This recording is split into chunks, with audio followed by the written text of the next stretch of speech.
This is one long segment of an available video production on our website. See the era of the FM Trainmaster and GP9 power on the peninsula once upon a time. Let's drop into the Third Townsend SP Station now. In the San Francisco Bay Area, the railroad touched thousands of lives on a daily basis.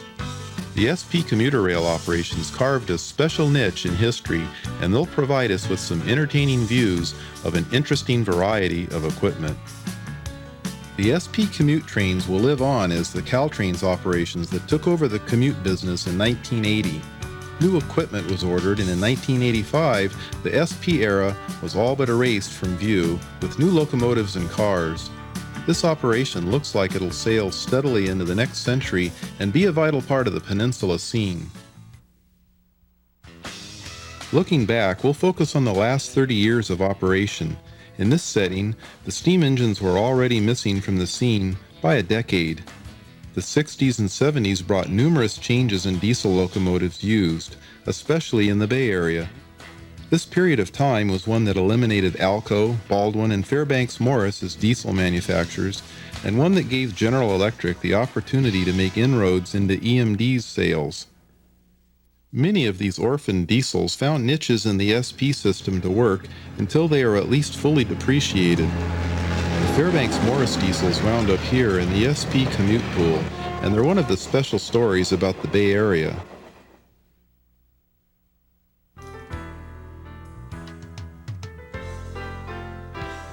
The Third Townsend Station was at the northern end of the San Francisco Peninsula, and we'll cover some of the history of this beautiful station later on. Many Bay Area rail fans will fondly remember the intense action that could be found here during rush hour periods. Watch with us while we show you some of the action recorded when the SDP-45 locomotives were still new.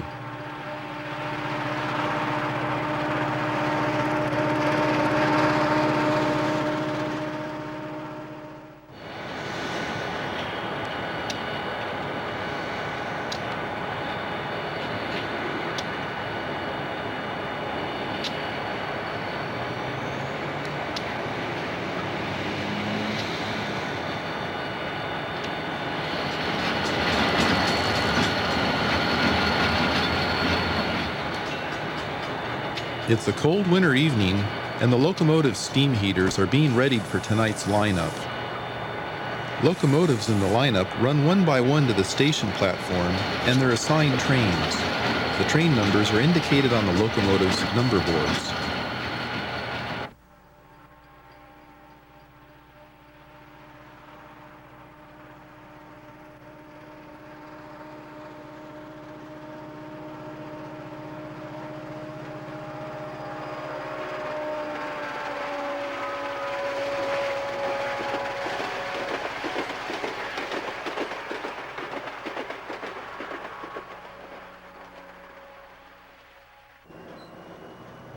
The cars behind locomotive 3205 are the Harriman type cars, such as the string to the right here.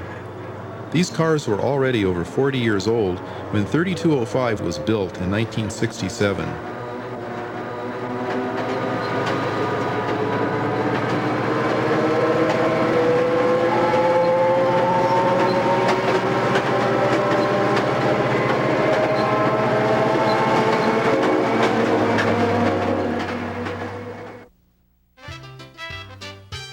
The station at Third Townsend was built after the disastrous 1906 San Francisco earthquake and fire. Unfortunately, it was built several inconvenient blocks south of the important connection with the ferry building. The ferry building at the foot of Market Street was used by SP-owned ferry boats before the Bay Bridge was built. Within sight of the ferry building are the SP offices, completed in 1917 at the foot of Market Street.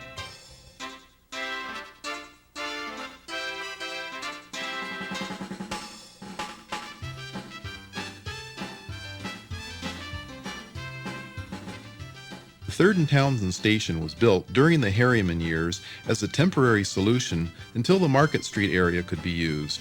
This plan never occurred since the government broke up the original association of the Union Pacific and the Southern Pacific in 1913.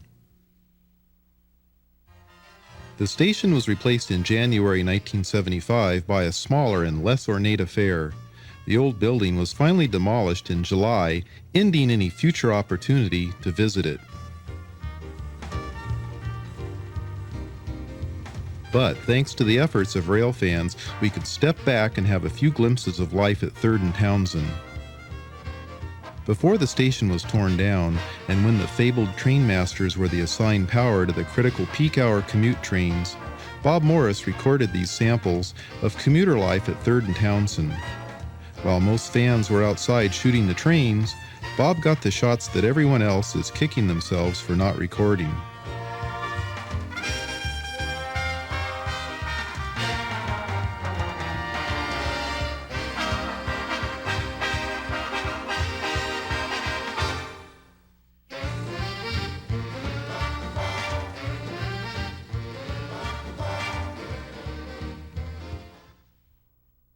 The Trainmasters didn't escape his movie film either, and these views portray the hustle and bustle of platform and train activity at peak commuter hours.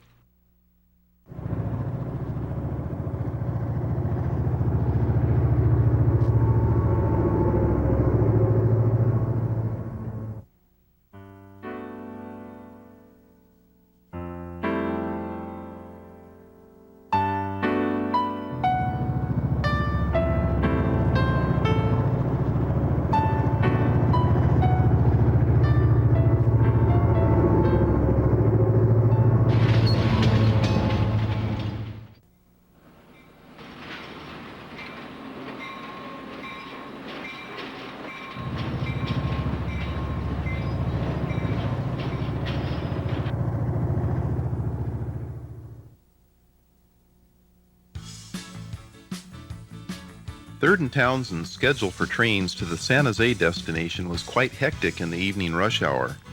The 1980 schedule shows trains 130 through 138 running with 3-minute spacing. With trains queued up and running at this pace, the auto traffic running across the tracks at 4th and Townsend had to be controlled by a flagman who occupied a small shed during calmer periods. As this San Jose-bound train 126 runs by, you can see that these 1955-built double-deck cars are full of passengers.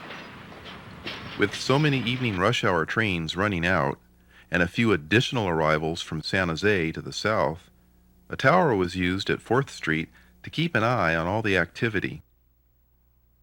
Here, an early morning train from San Jose glides past the tower just moments from the station.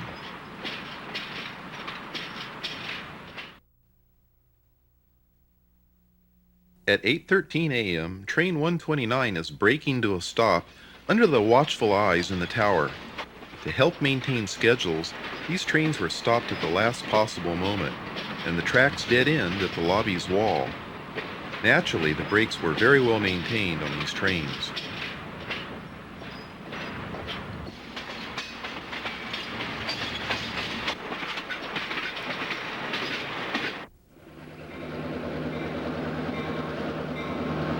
While commute trains were coming and going, there were busy switch engines shuffling cuts of cars around and preparing the trains.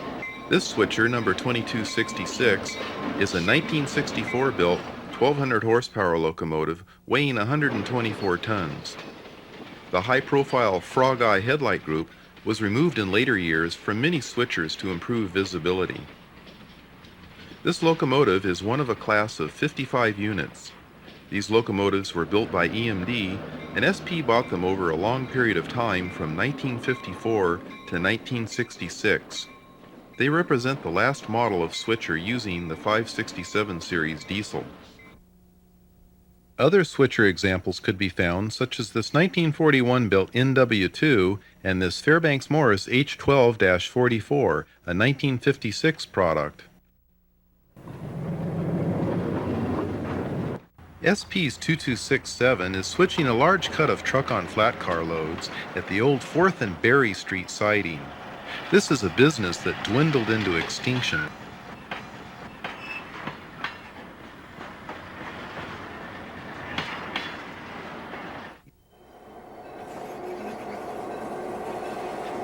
Santa Fe once had a small switching yard in China Basin near Pier 50 and alongside SP's small Mission Bay yard. The Santa Fe depended on rail ferries to transport freight cars to its Eastbay yard in Richmond. The big FM Trainmasters were the subject of many railfans' cameras, but the switchers seemed to escape the attention. Tony Johnson captured these views, knowing that we were missing the opportunity. The almost too tall look of these locomotives was due to the extra hood height to cover the extra height of the opposed-piston diesel inside. The introduction of this model included styling by the famous Raymond Loewy, who attempted to relieve the overgrown toaster look. Loewy was already known for styling everything from soda pop bottle shapes to the GG1 electric locomotive, Depression-era steam engines, and his most famous 1963 Studebaker Avani. Some of the styling tricks used by Loewy were deleted by FM before SP bought these switchers, but the overhanging roof on the back porch and the battery box fairing would look like this if applied. FM's Trainmaster attempted to outdo the competition by providing power in one massive unit that could do the work in many applications of two earlier diesels. The 2400 horsepower from a single 12-cylinder prime mover without turbocharging was a breakthrough in 1953 when introduced. By 1953 standards, this was superpower. The edge was the opposed-piston engine that they'd refined for U.S. Navy submarine applications. The submarine business during World War II was all-consuming, and the War Production Board gave FM severe restrictions in pursuing the railroad business until August 1945. This gave EMD, their competitor, a big jump since they'd been producing locomotives all through the war years. This simplified cutaway diagram of the opposed piston concept shows how a cylinder bore is shared by two pistons. This is how the 1953 built Trainmaster with 12 cylinders produced 2400 horsepower, or 200 horsepower per cylinder. EMD produced less than 100 per cylinder in the 1953 GP7 model. This empty cylinder reveals ports at the extremes of the piston's travel used to bring in air and expel exhaust. The top slots are exposed to allow the blower's positive pressure to push out the old exhaust gases and bring in a fresh charge of air for the next combustion interval. The extra crankshaft pistons and rods were a good trade-off since no cylinder heads or valves were needed, and the only water passages were in the sleeves close to the combustion zone. These diesels use two-cycle combustion. Every stroke is a power stroke. The air from the intake slots fills the sleeve when the pistons are at their greatest opposition. The pistons will meet in the center of the sleeve, compressing the air to a denser and heated condition. Near top dead center, the fuel injectors shoot diesel fuel into the tightly compressed volume. This new combination of air superheated by compression with injected fuel ignites spontaneously. As the combustion process progresses, the rapidly increasing pressure begins to force the pistons apart. This is the power stroke. As the combustion pressure diminishes, the pistons approach the most opposed position, and once the slots are exposed, the spent exhaust gases run out to the exhaust manifold. These opposed piston diesels had a reputation of being very smooth running, and they not only made a lot of power, but they also developed it very quickly. Legend has it that the Trainmasters with 5 or 6 double-deck commute cars could produce neck-snapping acceleration, just the thing for commuter trains with lots of stops and in territory where trains could run on 3-minute headway.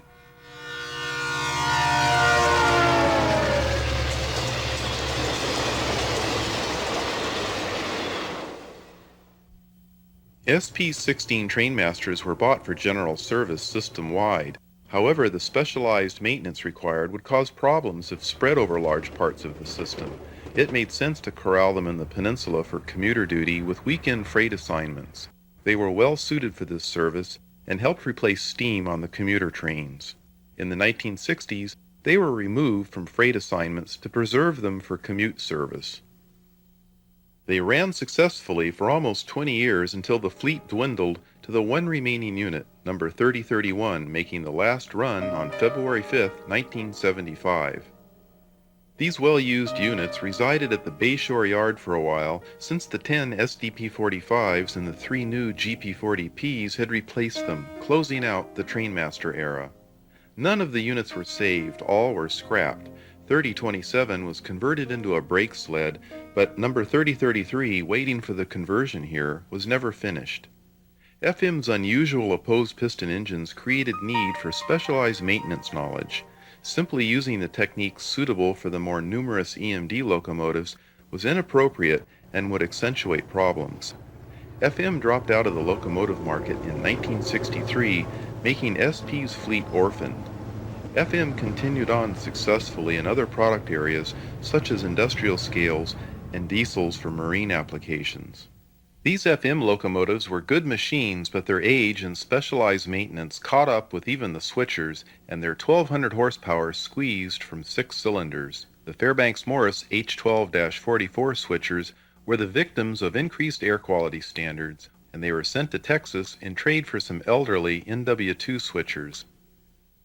Here, an NW2 is approaching the Third Townsend Station, one such replacement unit. The other non-EMD products, such as these ALCO S6s, were running out of time as well, and they would be gone by 1980. In 1967 to 1973, SP purchased 240 SW1500s from EMD. This started the eventual retirement of just about every other type of switcher.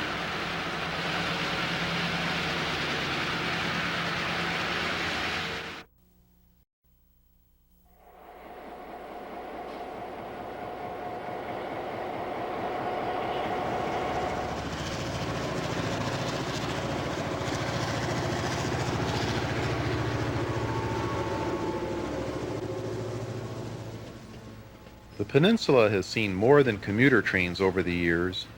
The old Third Townsend Station was also the terminus for glamour trains such as the Lark and the Coast Daylight. Many of the commuter trains carried mail and express traffic since they ran so frequently and on time. The beginnings of this line to San Jose were formed by the old San Francisco and San Jose Railroad in 1864, a line with bigger plans to reach southward and be known as the Southern Pacific. The old Central Pacific was driving eastward from Sacramento to link with the Union Pacific, and they had no plans to provide San Francisco with rail service. The Central Pacific had inland waterways to connect with, avoiding the obstacles of reaching the Bay Area. The Bay Area was in danger of being bypassed if their own railroad wasn't developed. The San Francisco and San Jose reached San Jose with a new yard 5 years before the Central Pacific linked up with the Union Pacific at Promontory, Utah. These plans eventually gained the attention of the Central Pacific and the Big Four, who considered this a growing threat. The Southern Pacific was purchased in secret by the Big Four and rolled into the Central Pacific in 1885. Due to the animosity created by the actions of the Central Pacific, it was a nice PR move to adopt the name the Southern Pacific Railroad Company under C.P. Huntington. The entire Bay Area, expanding our scope beyond San Francisco, includes the Eastbay with Oakland, Berkeley, and numerous other communities. To the south of San Francisco is Palo Alto, better known for Stanford University, and the recently famous Silicon Valley with Santa Clara, San Jose, and many other places associated with high technology. SP eventually had a big hand in developing these communities on both sides of the bay. This and other rail ventures help form the special character of these communities. Many of these have become prized institutions, part of the culture, so to speak. An obvious case is the world-famous cable car system that's part of the city's ability to market itself as an international tourist attraction.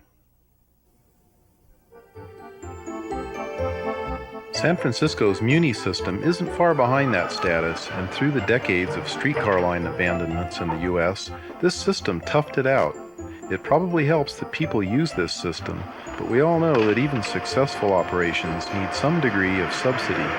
Most big cities have recently concluded that it's worth the price, and they've spent billions rebuilding what previous decades had torn out. But the difference on this side of the bay is continuity. These Muni scenes were filmed long before the newer LRV cars were brought in 1979. but many older cars were also retained as a historical fleet. The ferry building looming in the background is a reminder of a time when San Francisco didn't have a bridge to connect itself to points east, and commuters would ride boats, trains, trolleys, and everything else to get to work or recreation.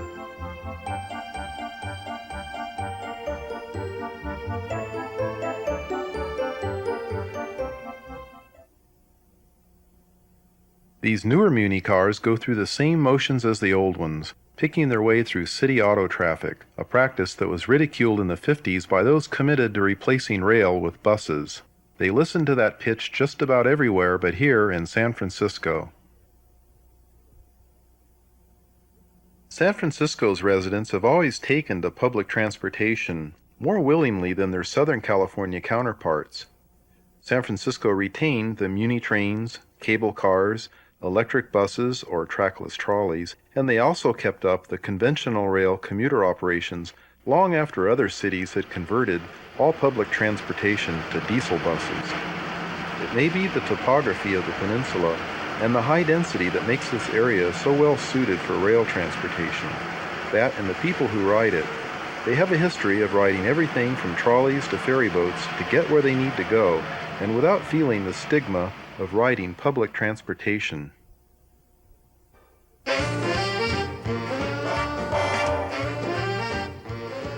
Part of the Bay Area's transportation diversity came from the extensive ferryboat fleets that ranged the San Francisco and San Pablo bays. These boats left on 12-minute headway during the busy hours. SP had a large fleet of ferryboats that carried commuters from the San Francisco Ferry Building to numerous points in the Eastbay, Vallejo, and north to destinations in Marin County. Once aboard these ferries, a commuter could get a quick meal or enjoy a game of cards with other patrons.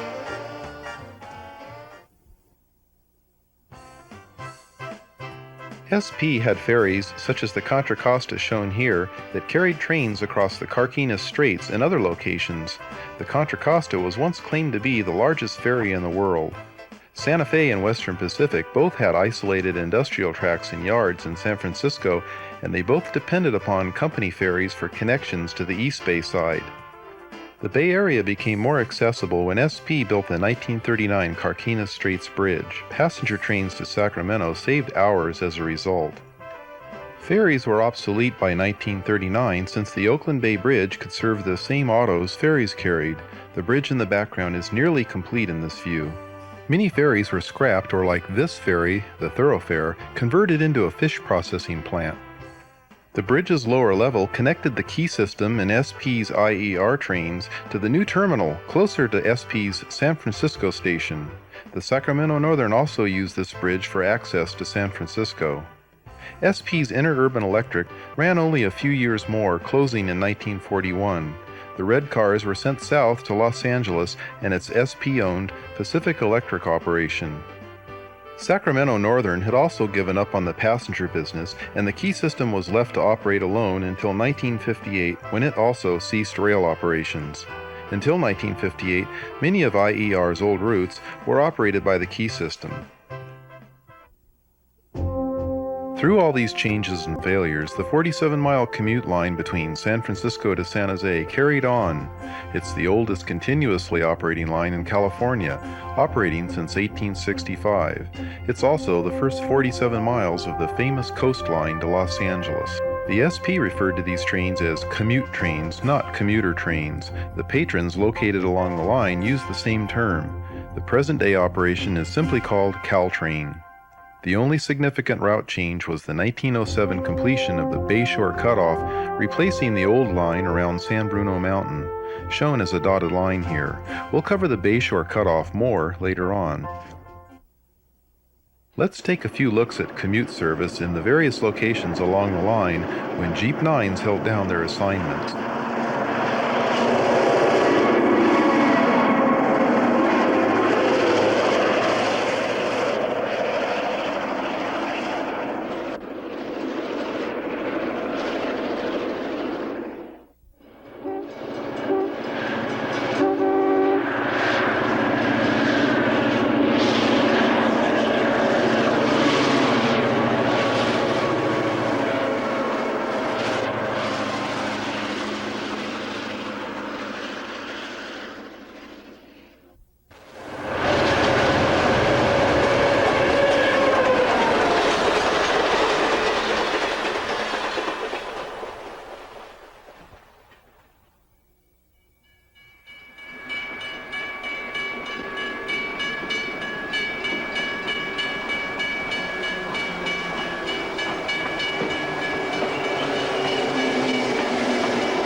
San Jose Station near milepost 47, built in 1935, is almost a newcomer compared to several others on the line.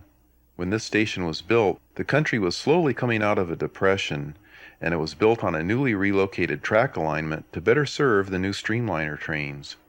This Italian Renaissance-style station has recently been completely restored, including earthquake upgrades, and it'll continue to serve commuter and Amtrak trains for many more years. This location was always a great place to see cuts of commuter cars and plenty of activity with arrivals and departures of both long-distance and commuter trains.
.3009 and 11 other commute pool GP9s were equipped with dual controls. The red nose wings on both ends is the clue. In addition to sanding and fueling facilities, the San Jose Terminal had a brick roundhouse and a turntable. Since most of the commute fleet lacked the dual controls, it was necessary to turn the locomotives here. This SDP-45 unit assigned to the commute pool service is being turned while a commute GP-40 in Bi-Centennial paint waits for its turn.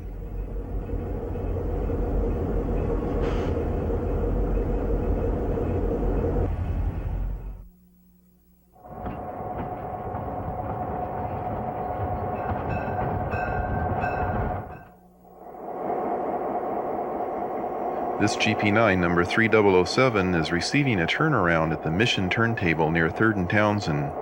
This unit had dual controls, but when time allowed, the preferred operation was with the short hood forward. 3007 is now in charge of 2 double-deck cars, and it's heading south towards tunnel number 4 at Bayshore. This is one of the torpedo jeeps with the roof-mounted air tanks.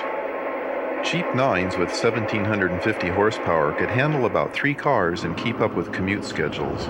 Here, 2 GP9s are assigned to a 5-car train, meeting an FM Trainmaster at Bayshore.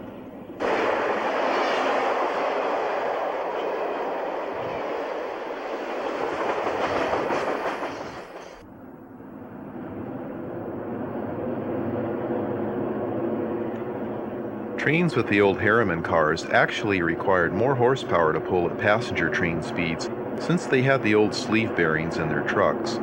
The double-deck cars were roller bearing equipped and were an easier pull.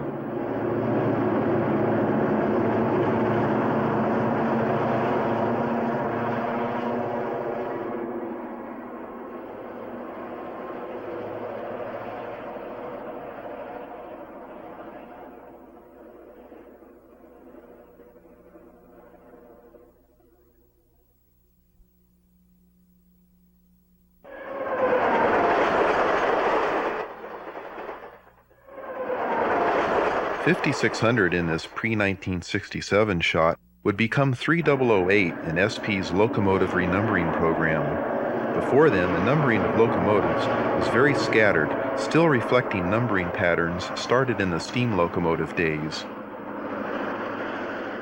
Be sure to like and subscribe. It helps bring more content to YouTube.